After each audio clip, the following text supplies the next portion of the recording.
नमस्कार, आप देख रहे हैं वीकेंड पर हमारा खास शो वंदे भारत। मैं हूं आंचल गुलाटी गुंबर और इस शो के जरिए हम राज्यों से जुड़ी हुई कई अनोखी और विकास की खबरें करते हैं साझा। तो आइए सीधे शुरुआत करते हैं इस वक्त के वंदे भारत की प्रमुख सुर्खियों के साथ। सबसे पहले हम बात करेंगे एक ऐसी नदी के बारे में जो कहीं ना कहीं विलुप्त होने जा रही थी, लेकिन अब एक अभियान के कारणवश उस नदी को नई जान मिलती हुई नजर आ रही है और कैसे पर्यावरण के लिए वो अनुकूल मानी गई और किस तरह से इस मिशन ने उस नदी का जीवन जो है उसे दोबारा से एक नई जान दी है, इस पर करेंगे चर्चा। फिर बात होगी दक्षिण भारत की कि कैसे जमीन अधिग्रहण पर इस वक्त कर्नाटका का नाटक खत्म होने का नाम नहीं ले रहा, वहां पर घमासान मचा हुआ है, इस पर भी करेंगे हम चर्चा।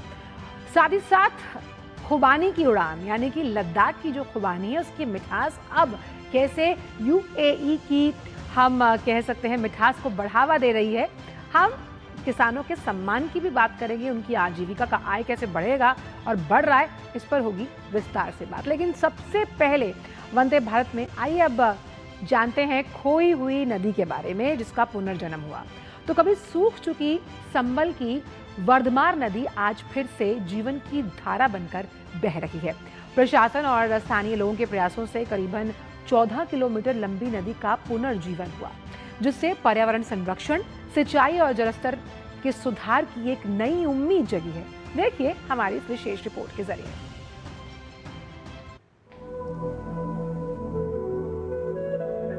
कभी जिस नदी का अस्तित्व सिर्फ पुराने किस्सों और यादों तक सीमित रह गया था, आज वही नदी फिर से अपनी कलकल बहती धारा के साथ संभल की धरती को संवार रही है।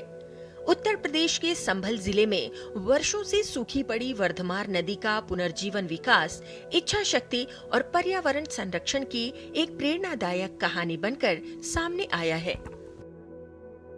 लंबे समय तक उपेक्षा, गाद जमने और अतिक्रमण के कारण वर्धमान नदी की प्राकृतिक धारा रुक गई थी। धीरे धीरे ये नदी सूख गई और इसका अस्तित्व लगभग खत्म होने की कगार पर पहुंच गया था। लेकिन जिला प्रशासन ने इस खोई हुई जलधारा को फिर से जीवित करने का संकल्प लिया। एक जनपद 5 नदियां अभियान के तहत वर्धमान नदी के पुनरुद्धार का काम शुरू किया गया। प्रशासन ने सबसे पहले नदी की पुरानी धारा को चिन्हित किया और वर्षों से हुए अतिक्रमण को हटाने का अभियान चलाया। जेसीबी मशीनों की मदद से नदी की सफाई कर उसकी प्राकृतिक जलधारा को दोबारा बहाल किया गया। करीब 14.5 किलोमीटर लंबी वर्धमान नदी को नया जीवन देने के इस प्रयास में स्थानीय लोगों का भी सहयोग मिला। लगभग 14.5 किलोमीटर की ये वर्धमान नदी है, जिसका इंक्रोचमेंट जगह जगह पे था। पानी बिल्कुल नहीं पिछले वर्षों में प्रवाह होता था। उसको जिलाधिकारी के सतत मार्गदर्शन में इंक्रोचमेंट हटा करके सीएसआर और पंचायती राज विभाग के संयुक्त तत्वाधान में उसकी खुदाई की गई, श्रमदान भी किया गया। सबके सामूहिक प्रयास से जो जनपद में वर्षा के बाद परिलक्षित हुआ कि नदी में प्रवाह लौट आया है और बहुत पर्याप्त मात्रा में पानी प्रवाहित हो रहा है। अब मानसून की पहली बारिश के साथ ही नदी में पानी की धार लौट आई है। वर्षों बाद नदी को बहते देख ग्रामीणों के चेहरे पर खुशी साफ दिखाई दे रही है। किसानों के लिए ये बदलाव किसी उम्मीद से कम नहीं है, क्योंकि नदी के पुनर्जीवन से सिंचाई की सुविधा बढ़ेगी और क्षेत्र के भूजल स्तर में सुधार की संभावना भी मजबूत हुई है। अच्छा काम हुआ है, इससे वाटर लेवल ऊपर होगा, वाटर लेवल सही हो जाएगा और पशुओं के लिए पानी की व्यवस्था हो जाएगी। बढ़िया हुआ है और ये काफी समय से पुरानी नदी है, करीब 10 से 15 साल से सूखी पड़ी थी। प्रशासन ने अभी फिलहाल में बढ़िया काम करा है, सफाई करवा के उसमें पानी आ चुका है। पहले ये हमारी जो नदी है काफी सूखी पड़ी थी। हमारी जो गाय है अगर बाहर छोड़ते तो पानी भी पी सकती हैं और पहले ये पेड़ सूखे थे, पेड़ भी हरे भरे हो रहे हैं, इससे बहुत काफी फायदा है हम लोगों को। वर्धमान नदी सिर्फ पानी का स्रोत नहीं, बल्कि संभल की सांस्कृतिक और धार्मिक विरासत से भी जुड़ी हुई है। स्थानीय मान्यताओं के अनुसार ये प्राचीन जलधारा क्षेत्र की आस्था का हिस्सा रही है। इसी कारण इसके पुनर्जीवन की शुरुआत पूजा अर्चना और वैदिक मंत्रोच्चार के साथ की गई। और करीब 11 ग्राम पंचायतों को जोड़ती है। कभी सूखी और वीरान नजर आने वाली ये जलधारा आज पर्यावरण संरक्षण और जल प्रबंधन की नई कहानी लिख रही है। वर्धमान नदी का पुनर्जीवन ये संदेश देता है कि अगर प्रशासन, समाज और स्थानीय लोग मिलकर प्रयास करें तो सूख चुकी नदियों को भी फिर से जीवन दिया जा सकता है। संभल की ये पहल आने वाले समय में देश के दूसरे क्षेत्रों के लिए भी प्रेरणा बन सकती है, जहां नदियां अपनी पहचान खो चुकी हैं। वर्धमान की लौटती धारा सिर्फ पानी की वापसी नहीं, बल्कि प्रकृति और विकास के बीच संतुलन की एक नई शुरुआत है।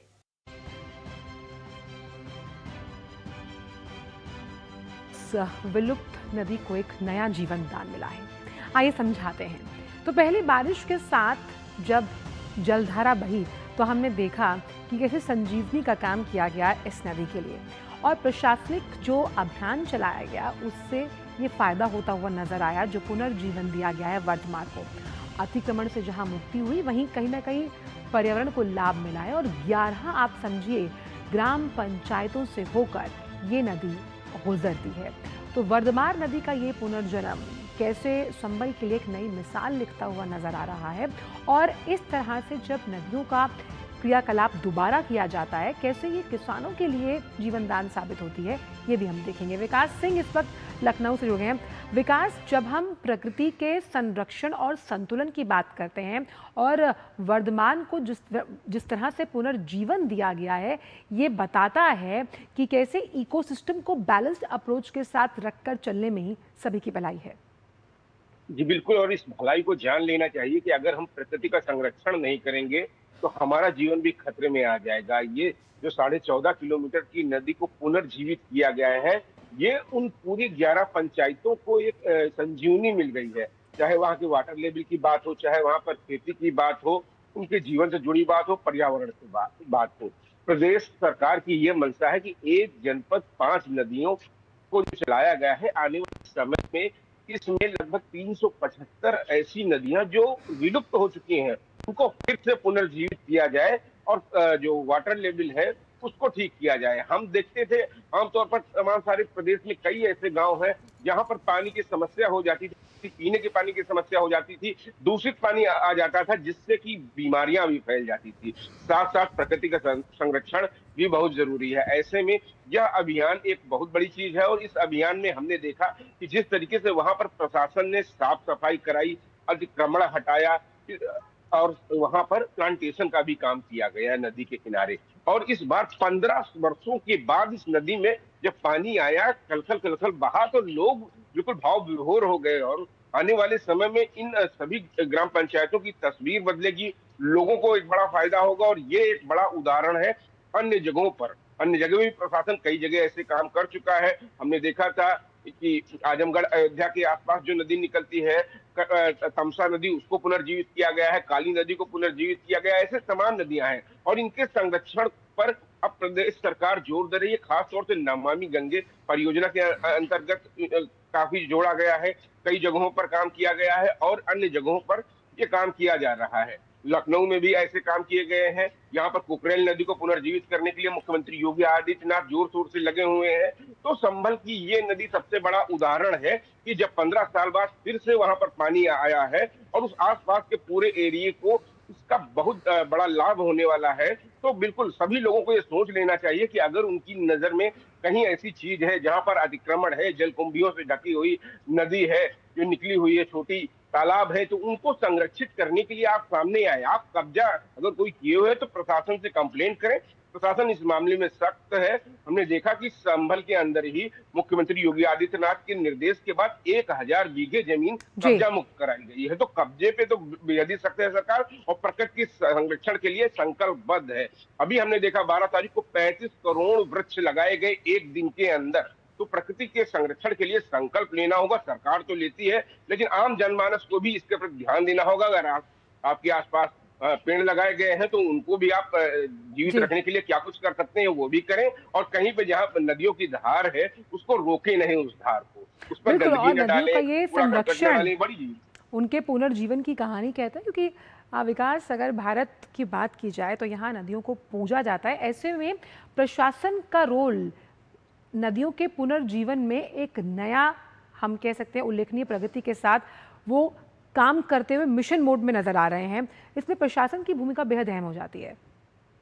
जी बिल्कुल, प्रशासन की भूमिका बेहद ही अहम हो जाती है और तब उसके बाद जब प्रधानमंत्री नरेंद्र मोदी इस विजन को आगे ले जाते हैं नदियों के संरक्षण को लेकर, कई बार उन्होंने अपनी मन की बात कार्यक्रम में भी पुनर्जीवित हुई नदियों के बारे में जिक्र किया और मुख्यमंत्री योगी आदित्यनाथ के द्वारा ये निर्देश दिया गया है कि हर जनपद में अब 5 नदियों को पुनर्जीवित किया जाएगा। तो तमाम सारे प्रदेश में कई ऐसे जनपद हैं जहां ये काम किए जा चुके हैं, लेकिन इसको अभी और आगे ले जाने की जरूरत है। जो इस बार का लक्ष्य है कि एक जनपद 5 नदी के मतलब 375 नदियों को अगर जीवित किया जाएगा तो आसपास के जो क्षेत्र हैं, जो गांव हैं, वहां की तस्वीर बदल जाएगी। चाहे उनकी खेती से हो, जो सब्जी की खेती करते हो, साधारण खेती करते हो, या उनके पीने के पानी की चीज हो, और साथ साथ वहां पर तमाम सारे वृक्ष और बागवानी भी की जा सकती है। तो ये तमाम ऐसी चीजें हैं जो प्रशासन के सहयोग से आम जनमानस को भी इसमें भागीदारी करनी चाहिए। ऊपर से शीर्ष नेतृत्व इस चाह रहा है कि प्रकृति का संरक्षण किया जाए, फिर से कायाकल्प हो, हमारी धरती जिसे हम धरती को भी माँ कहते हैं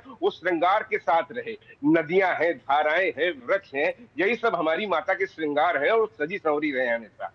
बिल्कुल, और यही हमारी संस्कृति और सभ्यता के जीवंत होने का प्रतीक भी है। बहुत बहुत शुक्रिया आपका विकास, इन तमाम जानकारियों को हमसे साझा करने के लिए। तो ये तो बात की हमने उत्तर प्रदेश की। आइए अब आपको लिए चलते हैं दक्षिण भारत की ओर, बात करते हैं कर्नाटक में जारी एक लैंड वॉर को लेकर। तो बात बेंगलुरु के बीडदी टाउनशिप की करते हैं, जिस प्रोजेक्ट को लेकर कर्नाटक की सियासत इस वक्त गर्मा रखी है। किसानों की जमीन अधिग्रहण के विरोध में भारतीय जनता पार्टी ने शुक्रवार को बेंगलुरु के फ्रीडम पार्क में कांग्रेस सरकार के खिलाफ विशाल धरना प्रदर्शन किया। भाजपा ने आरोप लगाया कि कांग्रेस सरकार किसानों की उपजाऊ जमीन जबरन उसका अधिग्रहण कर रही है। प्रदर्शन के दौरान भाजपा नेताओं ने डीके शिव कुमार की अगुवाई वाली राज्य सरकार पर जमकर हमला बोला। भाजपा ने सरकार को लैंड माफिया सरकार, रियल एस्टेट की सरकार और तुगलक सरकार तक करार दिया। देखिए रिपोर्ट।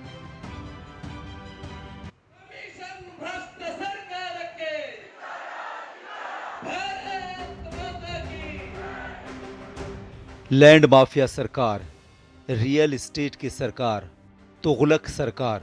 बेंगलुरु का बीडदी टाउनशिप प्रोजेक्ट कर्नाटक कांग्रेस के लिए जी का जंजाल बन गया है।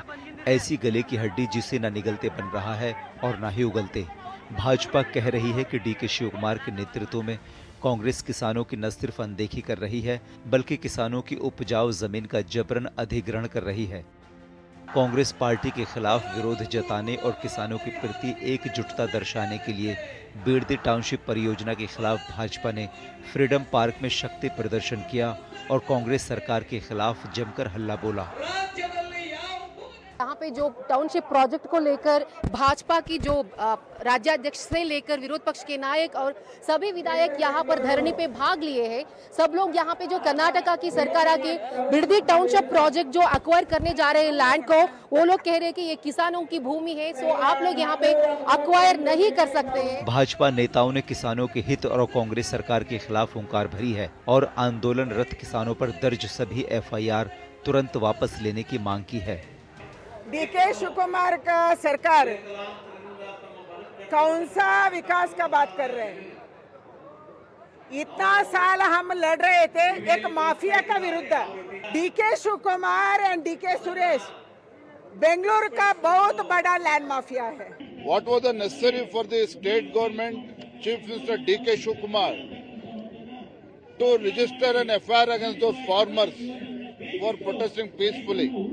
So our demand is Chief Minister DK Shiv Kumar should withdraw those cases that has been registered against the farmer community. बीडदी यानी ग्रेटर बेंगलुरु इंटीग्रेटेड टाउनशिप परियोजना, इसे हजारों एकड़ भूमि पर विकसित करने की योजना है, जिसमें IT, AI, उद्योग, आवास और आधुनिक बुनियादी ढांचे का प्रस्ताव है। किसान कांग्रेस सरकार के खिलाफ एकजुट और मुखर होकर अपनी आवाज बुलंद कर रहे हैं। वहीं राज्य सरकार इसे भविष्य के बेंगलुरु के विस्तार के लिए महत्वपूर्ण परियोजना बता रही है। डेफिनेटली ये तो 100% फैक्ट है। ये तो किसान विरोधी सरकार बन चुका है, क्योंकि बीडदी में जो टाउनशिप बनाने के लिए लोग सोच रहे हैं, एटलीस्ट फार्मर्स को पहले इसके साथ जाके बातचीत करके उसको मनाने का काम कर देना चाहिए था। लेकिन ये जो हरेसमेंट के तरफ से जो करने के लिए कांग्रेस गवर्नमेंट जो कोशिश करे वो ठीक नहीं है। और फार्मर्स के ऊपर आप एफआईआर करके क्या हासिल करना चाहते हैं? अगर फार्मर है तो पूरा देश है, राज्य है, उसको छोड़ के आप ये ऐसा करने के बाद बहुत बड़ा प्रॉब्लम इश्यू हो सकता है उधर। इसके लिए अभी भी हम आग्रह कर रहे हैं उसको जो अभी सरकार जो प्लान बन चुका है उसको ड्रॉप कर देना चाहिए। किसानों के बढ़ते विरोध के बीच मुख्यमंत्री डीके शिव कुमार ने परियोजना की समीक्षा के लिए एक समिति गठित करने का ऐलान किया। मुख्यमंत्री के आरोपों पर केंद्रीय मंत्री एचडी कुमारस्वामी ने पलटवार करते हुए कहा कि कांग्रेस सरकार इस परियोजना के जरिए रियल एस्टेट हितों को फायदा पहुंचाना चाहती है। बीड़दी टाउनशिप परियोजना अब केवल विकास बनाम जमीन का सवाल नहीं रह गई है, बल्कि यह कर्नाटक की राजनीति का बड़ा मुद्दा बन चुकी है। एक और सरकार इसे भविष्य के बेंगलुरु के विकास का रोड मैप बता रही है, तो दूसरी ओर किसान अपनी जमीन बचाने की लड़ाई लड़ रहे हैं।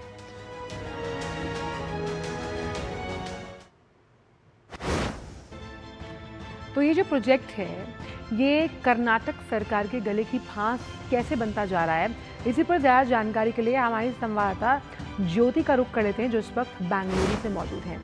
ज्योति, कर्नाटक में जिस तरह से रियल एस्टेट को लेकर ये बड़ी खबर सामने आ रही है कि किस तरह से इस टाउनशिप के नाम पर तमाम अनियमितताएं बरती गई हैं और इसीलिए आज वहां पर जो राज्य सरकार और विपक्ष एक दूसरे के आमने सामने हैं।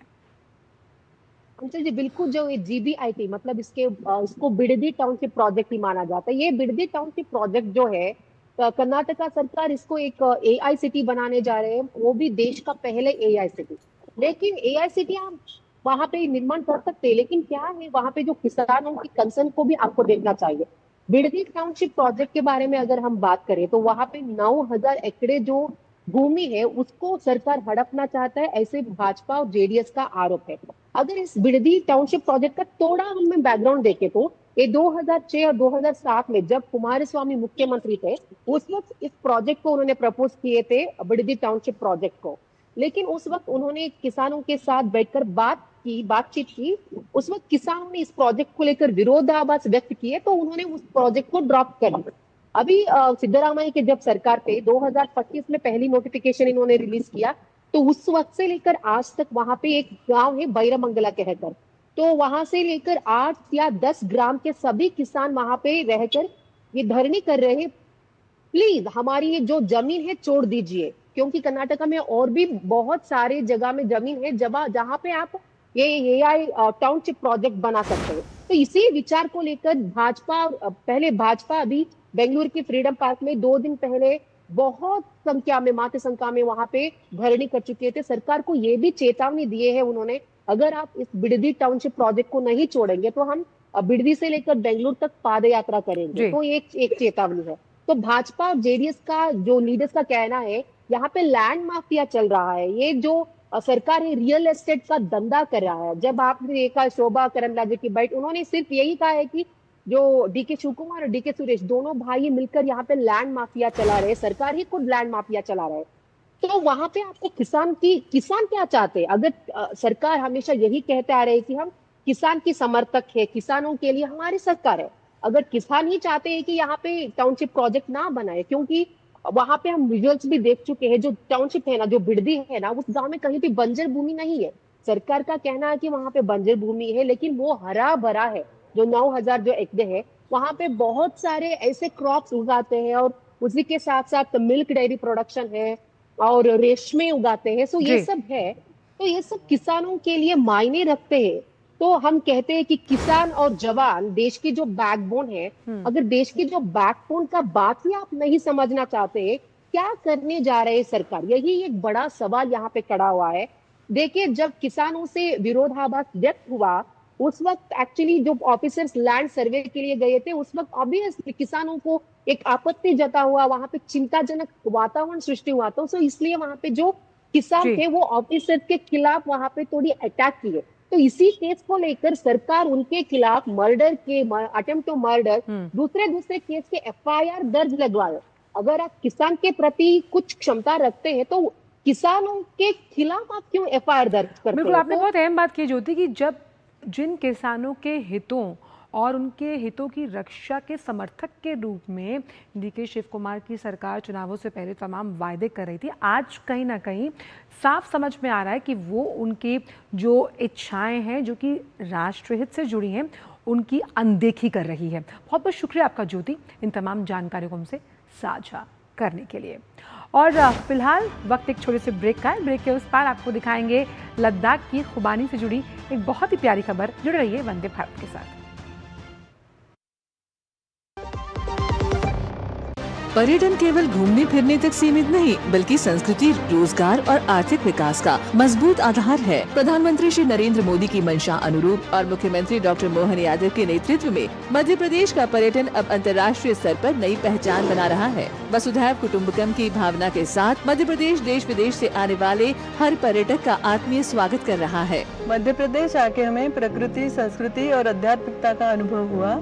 यहाँ की साफ सफाई, व्यवस्थाएं और लोगों का अपनापन हमारी यात्रा को यादगार बना गया। मध्य प्रदेश सरकार का बहुत बहुत धन्यवाद। ग्रामीण पर्यटन, वेलनेस और इको टूरिज्म जैसे नए क्षेत्रों पर विशेष फोकस के साथ मध्य प्रदेश सतत विकास और बेहतर पर्यटन अनुभव की दिशा में तेजी से आगे बढ़ रहा है। धार्मिक पर्यटन की दृष्टि से और अन्य पर्यटकों की दृष्टि से अगर कोई पर्यटक आए किसी राज्य में, हाँ हमें गर्व है मध्य प्रदेश वो स्थान है जहाँ सर्वाधिक रूप से टूरिज्म का सेक्टर सबसे अच्छी गति से बढ़ा। मेरी पसंद, मेरी पसंद, मेरी पसंद, मेरी पसंद, हमारी पसंद, हम सबकी पसंद। मजबूत देश का मजबूत सरिया हो गया स्टील। ब्रेक के बाद सभी का स्वागत। और अब बात लद्दाख की बर्फीली वादियों की, जहां उगने वाली एक छोटी सी जो खुबानी है, अब वो हजारों किलोमीटर दूर अपनी मिठास के स्वाद को पहुंचाने में सक्षम और सफल होने जा रही है। ये सिर्फ एक फल के सफर की कहानी नहीं, बल्कि उन किसानों की मेहनत और उम्मीदों का एक, हम कह सकते हैं, गाथा है, जो कठिन हालातों में भी अपनी ज़मीन से खुशहाली उगा रहे हैं। देखिए लद्दाख की चुली खुबानी के ग्लोबल सफ़र की ये खास रिपोर्ट।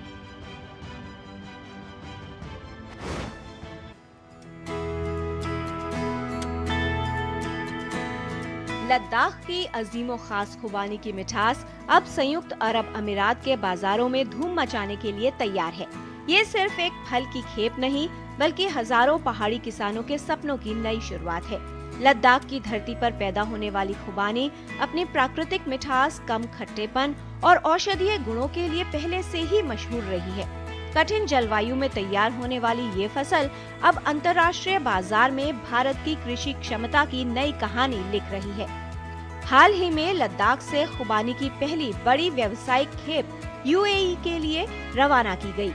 लेह में आयोजित एक विशेष कार्यक्रम में उपराज्यपाल विनय कुमार सक्सेना ने ट्रकों को हरी झंडी दिखाकर रवाना किया। लद्दाख के विश्व प्रसिद्ध एप्रिकॉट्स की 5 मीट्रिक टन की पहली खेप यूएई भेजी जा रही है। ये पहल लद्दाख के यूनिक राष्ट्रीय एप्रिकॉट, जो दुनिया की सबसे मीठी और पूरी तरीके से ऑर्गेनिक एप्रिकॉट है, उसे अंतर्राष्ट्रीय स्तर पर एक नई और सशक्त पहचान दिलाएगी। इंटरनेशनल मार्केट्स तक सीधी पहुंच मिलने से किसानों को उनकी प्रोड्यूस का उचित और बेहतर मूल्य मिलेगा। इस उनकी आय में वृद्धि होगी और उनका जीवन स्तर भी सुधरेगा। लद्दाख लंबे समय से देश के प्रमुख खुबानी उत्पादक क्षेत्रों में शामिल रहा है। लेह और कारगिल के हजारों किसान पीढ़ियों से इस फसल पर निर्भर हैं। दूर दराज के गांवों से फसल को बाजार तक पहुंचाना आसान नहीं था। खराब मौसम, परिवहन की मुश्किलें और सीमित खरीदारों के कारण कई बार किसानों को अपनी मेहनत का उचित मूल्य नहीं मिल पाता था। अब अंतर्राष्ट्रीय निर्यात की पहल ने किसानों के सामने एक नया रास्ता खोल दिया है। लद्दाख प्रशासन ने रिटेल समूह लुलु इंटरनेशनल के साथ समझौता कर खुबानी को वैश्विक बाजार तक पहुंचाने की दिशा में कदम बढ़ाया है। इस पहल के तहत बड़ी मात्रा में लद्दाखी खुबानी के निर्यात की योजना बनाई गई है। लद्दाख में इस समय फार्मर्स के लिए काफ़ी खुशखबरी है, इसलिए क्योंकि लद्दाख के जो एप्रिकॉट्स हैं वो लेफ्टिनेंट गवर्नर लद्दाख ने दिल्ली से 5 मेट्रिक टन जो है उन्होंने फ्लैग ऑफ किया है।